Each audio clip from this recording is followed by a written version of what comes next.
सर्वं पर्वसं दुःखं सर्वमात्मवशं सुखम् अप्राप्यं नाम नेहास्ति ধীরস্য ব্যবসায়িনः।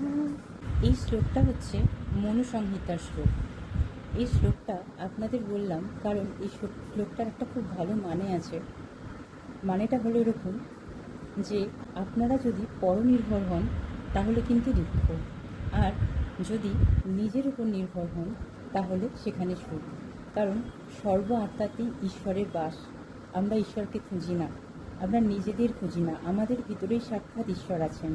আমি তাই সকলকে বলি যে আপনারা নিজেদের খুঁজুন, মানে আপনাদের ভিতরের ঈশ্বরটাকে খুঁজুন, তপ করুন, সাধনা করুন। আমাদের সমাজ ব্যবস্থাই আমাদের পরনির্ভর বানিয়ে রেখেছে। আর পাশে তো আছেই আমাদের সংসারের কিছু কার্মিক মানুষ, তারা তো আরও ভালো করে পথ দেখায় সমাজ ব্যবস্থার উপর। মোরা নই বাঁধা নই দেশের রাজার দাসের রাজত্বে। ভেঙে দিন এই দাসের রাজত্বের বেড়াজাল। সেলফ লাভ শিখুন, নিজেকে কমফোর্ট জোনে আনুন, আর ঈশ্বরের সঙ্গে থাকুন, তপ করতে থাকুন।